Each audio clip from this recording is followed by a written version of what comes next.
So hello guys, hope you are doing fine. So काफ़ी late हो गया। First unit हमने कंप्लीट कर ली थी पिछले बार। यूनिट 1 हमने कंप्लीट कर ली थी और यूनिट 2 में भी हमने काफ़ी बेसिक डिस्कशन कर लिया था। इस लेक्चर में हमने डिसाइड किया था कि हम पूरी की तरह पार्सर डिजाइन नहीं करेंगे इस लेक्चर में। और हमने ये भी सोचा था, एक प्लान भी बना लिया था कि किस टाइप में हम चीज़ों को प्रोसीड करने वाले हैं, यानी कि किस टाइप में हम चीज़ों को आगे बढ़ाएंगे अभी। Okay, so without wasting time मैंने कुछ सोचा है, आप कमेंट में अपने रिव्यू दे सकते हो। फर्स्ट कि हम जो भी कंपाइलर डिज़ाइन की पूरी चीज़ें पहले तो इस वीडियो में, इस ये जो करंट वीडियो चल रही है इसमें करने वाले हैं। और सेकंड थिंग, एक नेक्स्ट वीडियो बनाएंगे जो कि थोड़ा सा हटके रहेगा, बिकॉज काफ़ी लोगों के कल एग्जाम्स हैं। तो उसके लिए हम एक वीडियो बनाएंगे जिसमें कि हम पूरा का पूरा यूनिट 1 से लेके यूनिट 5 तक एक ही वीडियो में कवर करेंगे। एक सीरीज रहेगी, वो सीरीज का नाम है बस इतना कर लो, सीरीज का नाम है। Okay, so let's get started. Okay, so first is lexical analyser, जिसको हम स्कैनर ही बोलते हैं। तो हमने काफ़ी स्टेज समझ लिया था। अच्छा, ये तो हमने पिछले लेक्चर्स में कवर कर लिया था। लेक्सिकल एनालाइजर क्या होता है, ओवरव्यू वगैरह, रेगुलर लैंग्वेजेस, फाइनाइट ऑटोमेटा के बारे में, रेगुलर एक्सप्रेशन के बारे में, ये थ्योरेटिकल चीज़ें हैं। अगर आपको न्यूमेरिकल आता है तो आप उस तरह से प्रोसीड कर सकते हो, फर्दर बताता हूँ। फिर लेक्स फ्लेक्स के बारे में थोड़ी बहुत चीज़ें हमने बात की थी। आज के लेक्चर में हमारा मेन काम था, हमें सिंटेक्स एनालाइजर या पार्सर के बारे में डिस्कस करना है। तो यहाँ से हम शुरू करते हैं। तो पार्सिंग और उसके बारे में हमने डिस्कस किया था कि पार्सिंग क्या होती है बेसिकली। कि अगर हमारे पास एक CFG यानी कि कॉन्टेक्स्ट फ्री ग्रामर जो कि हमारा रहता है, ग्रामर रहता है, कॉन्टेक्स्ट फ्री ग्रामर। अगर हम इस CFG के साथ, अगर इस CFG को हम स्कैन करें, हमारे पास एक जो स्ट्रिंग है, जो गिवन स्ट्रिंग है, ये स्ट्रिंग, अगर ये गिवन स्ट्रिंग CFG में आता है, अगर आता है तो इसको हम फर्दर प्रोसीड करेंगे, पार्स ट्री बनाएंगे। और अगर नहीं आता तो उसे सिंटेक्स एरर दे देगा, शो हो जाएगा। This is the process of checking, the process of checking particular string from the grammar. This process is known parser, parsing. And जो पार्सिंग करता है, the software which performs parsing are known as parsers. Okay, तो हम ये हमने पिछले lecture में देख लिया था कि अच्छे से समझा था कि पार्सिंग क्या होती है, पार्सर्स क्या होते हैं। अब हम इसमें समझते हैं कि कंटेक्स्ट फ्री ग्रामर क्या, what are context free grammars. So context free grammar consists of a set of production and rules that are defined with syntactical structure and language. ये भी हमने डिस्कस कर लिया था। NTPS, non terminals, start symbol, production rules और terminals से बनता है कोई भी ग्रामर।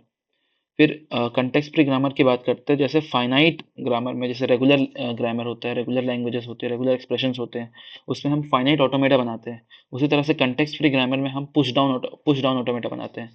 सो आप पूछोगे यार, पुश डाउन ऑटोमेटा बनाने का कारण क्या है, क्यों नहीं हम context free regular language use कर ले, फाइनाइट ऑटोमेटा यूज़ कर ले।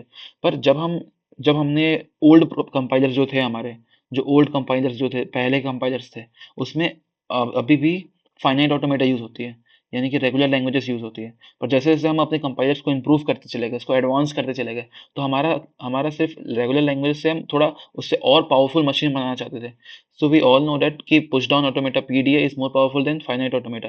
That's why we have implemented push down automata. और पुश डाउन ऑटोमेटा इम्प्लीमेंट करने के लिए हमें कंटेक्स्ट फ्री ग्रामर की जरूरत पड़ती, इसलिए हमने कंटेक्स्ट फ्री ग्रामर का भी रेफरेंस लिया इसमें। और हमने एक उससे भी पावरफुल कंपाइलर बनाया जो कि था हमारे कंटेक्स्ट फ्री ग्रामर लैंग्वेजेस पे बेस्ड था।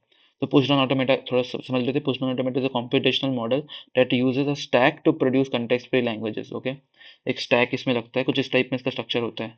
अगर आपको याद हो तो यहाँ पर एक पुश डाउन ऑटोमेटा रहता है, यहाँ पर हमारे इनपुट बफर होता है, इसमें हमारे इनपुट सिंबल्स रहते हैं, स्टोर रहते हैं।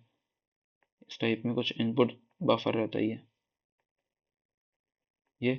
और यहाँ पर रहता है हमारा प्यारा स्टैक,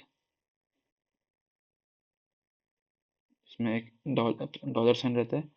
और यहाँ पर हमारी एक टेबल रहती है, इसको हम लोग बोलते हैं पार्स टेबल। तो ये हमारा पुश डाउन ऑटोमेटा है। तो पुश डाउन ऑटोमेटा अपना हेड, एक हेड यहाँ रखता है कि इनपुट हेड में, मान लो इनपुट हेड में आई है, या हाँ चलो ए है इनपुट हेड में, तो और एक टेबल ये रखता है यहाँ पर। जैसे आपको मैंने बताया था कंपाइलर क्या करता है। कंपाइलर बेसिकली CFG से स्कैन करता है, CFG, सारे के सारे जो ग्रामर के रूल्स हैं वो यहाँ इस टेबल में लिखे रहते हैं। ये कौन सा टेबल है, ये पार्सिंग टेबल बोल सकते हो आप इसे, पार्स टेबल है। पार्स टेबल है और यहाँ पर हमारा इनपुट बफर है। तो पुश डाउन ऑटोमेटा क्या करता है, ये चेक करता है कि ये ए इस पार्स टेबल, इस CFG में है। अगर है तो उसे स्टैक में पुश कर दो। इस टाइप में stack as a memory use करता है कि जिसमें वो मेमोरी में चीज़ों को स्टोर कर सके।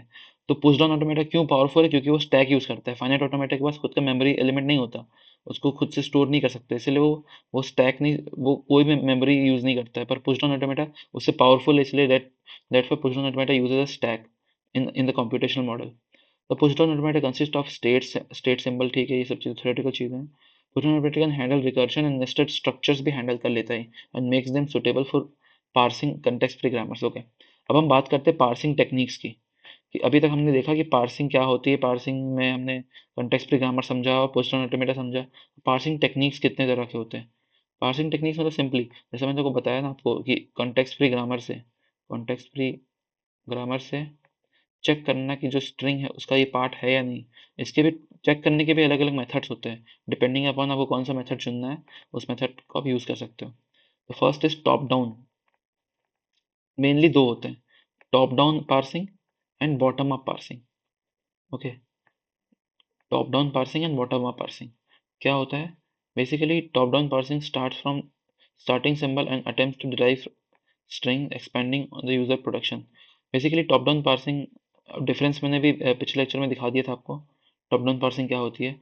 अब जैसे कि इसमें जो पार्सिंग होती है, जो भी मान लो कुछ भी स्ट्रिंग लिखे हुए, वो टॉप टू बॉटम एग्जीक्यूट करता है, और इसमें बॉटम अप में एज अ नाम सजेस्ट ये बॉटम टू अप एग्जीक्यूट करेगा। टॉप डाउन पार्सिंग में left linear recursion, definite recursion, left derivation use होता है, मतलब लेफ्ट लीनियर डेविएशन जो भी हमने पढ़ा था, लेफ्ट लीनियर डेविएशन ये यूज होता है। ये सब चीज़ हम पिछले लेक्चर में डिस्कस कर चुके हैं। और बॉटम अप में राइट डेरिवेशन यूज होता है, यानी कि जो भी स्ट्रिंग है वो राइट मोस्ट डेरिवेशन यूज होता है, और इसमें लेफ्ट मोस्ट डेरिवेशन यूज होता है, सब कुछ लिखा हुआ है। So that is the main difference between top down and bottom up parser, जो कि हमने पहले भी डिस्कस किया हुआ है।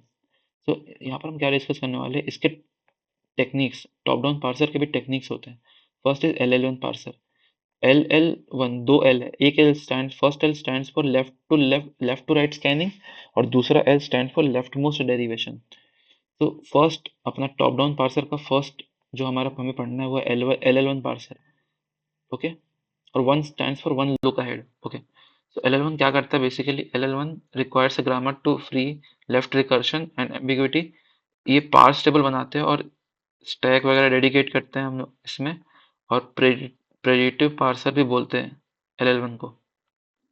अभी मैं इतना समझते, देखो ये जो हम पढ़ रहे हैं थ्योरेटिकल चीज़ें हैं, इसको हम थ्योरेटिक कंसेप्चुअली भी पढ़ सकते हैं, पर उसमें काफ़ी टाइम जाएगा, तो मैं आपको थ्योरेटिकल चीज़ें बता देता हूँ पहले। पार्सिंग ये होता है, मतलब टॉप डाउन पार्सिंग में आपने पहले पढ़ा LL1 पार्सिंग, जिसका मतलब होता है left to right scanning and left most derivation. Okay, और इसमें ग्रामर के पास स्टैक रहता है जिसमें वो नेक्स्ट मूव को स्टोर कर सके स्टैक में, करंट टोकन्स को या नॉन टर्मिनल्स को स्टोर कर सके, और इसको प्रेडिक्टिव पार्सर भी बोलते हैं। आई वुड सजेस्ट कि आपने अभी तक अगर पार्सर नहीं पढ़ा है और कल आपके एग्जाम्स है, तो प्लीज़ आप थ्योरी एटलीस्ट कर ही लीजिए, क्योंकि न्यूमेरिकल्स थोड़े मुश्किल है करने इतने कम समय में। Next is bottom up parsing. Bottom up parsing start from the input string attempts to construct a parse tree. Okay, तो बॉटम अप पार्सिंग बेसिकली वही मैंने बताया कि बॉटम से ऊपर तक के कॉन्सेप्ट में होता है। और इसमें first is operator precedence parsing, जिसमें हम ऑपरेटर प्रेसिडेंस के थ्रू पार्स करते हैं। और second is LR parsing. LR parsing is the main parsing, left to right scanning और राइट मोस्ट डेरिवेटिव। इसका फुल फॉर्म है left to right, L for left to right scanning and R for right most derivation. तो इसमें एक चीज़ आपको बताऊं, main difference क्या क्या है इन सब, ये सब एक्चुअली में हम इसमें सब में एक ही काम करना होता है। अगर आप इसको पढ़ोगे अच्छे से, इन सब में हमें एक ही काम करना पड़ता है, बस कुछ कुछ स्लाइटली डिफरेंस होता है। जैसे LR0 की बात करूँ, LR पार्सर में फर्स्ट LR0, इसमें जब हमें रिड्यूस टर्म कुछ होता है, रिड्यूस टर्म ऐसा मानो भी, रिड्यूस टर्म को जब हमें पुट करना पड़ता है ना, तो हम LR0 में रिड्यूस टर्म को डायरेक्टली पुट कर देते हैं, डायरेक्टली। SLR में हम डायरेक्टली पुट नहीं करते, इसका हम फॉलो सेट निकालते हैं। देखो यही सब चीज़ में लिखा हुआ है, मैं इसको आपको दिखा देता हूँ। LR0 ग्रामर में simplest form of LR grammar without overhead tokens, किसी भी टोकन्स को ओवरहेड लिए बिना उसको हम डायरेक्टली पुट कर देते हैं। SLR मतलब सिंपल LR, मतलब LR ऊपर वाला और सिंपल S जोड़ दो उसमें, तो SLR। ये एक्सटेंशन है LR0 का, यानी कि ऊपर वाले का एक्सटेंशन है, जिसमें हम इसमें डायरेक्टली पुट करते थे without any look ahead tokens. इसमें हम follow set of look ahead करते हैं, लुक अहेड का फॉलो सेट करके हम प्रोवाइड करते हैं। फिर LR1 क्या है, uses one look ahead tokens to parse the result. अब ये LR1 क्या करता है, फर्स्ट में हमने क्या किया, विदाउट लुक अहेड किया, सेकंड में हमने लुक अहेड का फॉलो सेट लिया, और थर्ड में हम खुद ब खुद एक लुक अहेड लेके ही एग्जीक्यूट करेंगे LR1। Then LALR look ahead LR combines state of identical cores of LR1 parsing reduce table size while maintaining the power close of L1। Basically L1 का ही है, L1 का एक्सटेंशन है, जैसे SLR का extension है LR1, तो LR का one का एक्सटेंशन है LALR1, इसका भी एक्सटेंशन है। ये बेसिकली क्या करता है, एल LR1 में, इसमें ये LR1 में एक ही प्रॉब्लम थी। इसमें अगर अगर मान लो ये बॉक्स है और ये बॉक्स है, ये दोनों बॉक्स सेम आ गया, मान लो इस बॉक्स में A है, इस बॉक्स में भी A है, ये LR1 की बात कर रहा हूँ, इस बॉक्स में A, इस बॉक्स में भी A है, दोनों को में सेम एलिमेंट है और दोनों पर अलग अलग मेमोरी लिया हुआ है बॉक्स का, तो ये मेमोरी कन्वीनियंट नहीं है LR1। पर LALR में क्या है, LALR में दोनों को हम मर्ज कर देंगे, इसमें कॉमन ले लेंगे, इसको कॉमन बना लेंगे। तो इससे क्या होता है, इससे मेमोरी की बचत होती है और अपने को ये ज़्यादा ऑप्टिमाइज और ज़्यादा पावरफुल रिजल्ट शो करता है। कौन, LALR1। Next is ambiguity and parsing. ये भी हमने डिस्कस कर लिया था, एम्बिग्यूटी क्या होती है। A grammar is ambiguous if there exist more than one parse tree और derivation tree. Ambiguity is complicated parsing specially for LL and LR parser. Okay, next is techniques, क्या क्या, grammar rewriting and use precedence associative rules वगैरह वगैरह चीज़ें। यहाँ से देखो, yet another compiler ये होता है YACC का। बेसिकली YACC क्या है, ये जनरेट करता है LALR पार्सर को। ओके, जैसा लेक्स था, लेक्स क्या करता था, एक लेक्सिकल एनालिसिस को, एनालाइजर को जनरेट करता था, उसी तरह से YACC एक LALR को जनरेट करता है। It takes grammar specification input, और it just like Lex, Lex की तरह ही है।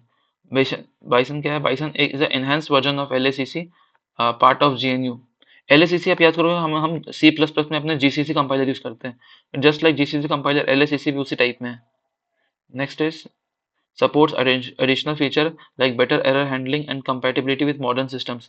मतलब compatibility आसान है बीसन का इसके YACC से, और error handling भी better है। now the parsing methods के comparison समझ लेते हैं। तो चार हमने पहले तो ये पढ़े थे, LR ही पढ़े थे पहले, नहीं सॉरी, चार LR था। ओके, वेट, फर्स्ट था अपना टॉप डाउन का LL1, और बाकी सब चार LR थे। तो टॉप डाउन का देखो, ये टॉप डाउन का है, बाकी सब बॉटम अप है। डन। नेक्स्ट, इसका लुक अहेड एक है, इसमें एक भी नहीं लगता, बाकी सब में एक लगता है। ये सिंपल है, ये कॉम्प्लेक्स है, LR0 कॉम्प्लेक्स होता है, ये मॉडर्न है, ये कॉम्प्लेक्स है, और ये मॉडर्न मॉडरेट है। ये लिमिटेड होता है, नो लेफ्ट रिकर्सन, इसमें लेफ्ट रिकर्सन नहीं होना चाहिए। इसमें रिस्ट्रिक्टेड CFG यूज होता है, इसमें भी बॉर्डर्ड CFG, इसमें सारे के सारे CFG, इसमें मोस्ट प्रैक्टिकल CFG यूज होता है। इसका टेबल साइज स्मॉल होता है, इसका मॉडरेट होता है, इसका लार्ज होता है LR0 का, इसका मॉडरेट होता है। तो ये बेसिक ये है, उतना पूछता नहीं कंपैरिजन, बस मैं हमने जो पढ़ा उसको समराइज करने के लिए मैंने इस स्लाइड को ऐड किया था। Okay, so this is the parser. इतना ही पार्सर होता है बेसिकली। पार्सर में हमने क्या सीखा, हमने इतनी कहानी जो सीखी पार्सर की, क्या सीखी उसमें, हमने ये चीज सीखा पार्सर में कि ग्रामर क्या होते हैं, ठीक है, ग्रामर क्या होते हैं, और दूसरा पार्सिंग एल्गोरिथम्स कितने हैं, चेक करने के लिए कितने एल्गोरिथम्स यूज कर सकते हैं, इतने सारे एल्गोरिथम्स चेक करने के लिए इतने सारे यूज कर सकते हैं theoretically. Okay, so next lecture में हमारा मेन मोटिव क्या रहेगा, next lecture will be the most important lecture अभी तक का सीरीज का, जितने भी कंबाइंड चीजें हमने की है और जितने भी टॉपिक्स हमने यहाँ जितने बचे हैं, और तो और ये भी जितने हैं हो सकते हैं हमारे पास, हम उसको वन शॉट में, कि आप उतना ही लेक्चर करके चले जाओ और आप अच्छे स्कोर कर सकते हो, वो करने का हमने नेक्स्ट लेक्चर में प्लान किया है। तो डू लाइक शेयर कि नेक्स्ट लेक्चर को, और आप उसको जितना सब्सक्राइब करोगे चैनल को, आपको तभी वो नोटिफिकेशन आ पाएगा। So on the audience demand हम ये करने वाले हैं, पहली बार पहला कुछ यूनिक सीरीज हम ट्राई कर रहे हैं, दैट इज ये, बस ये कर लो series. Okay, so thank you for your time, thank you for watching, have a nice day।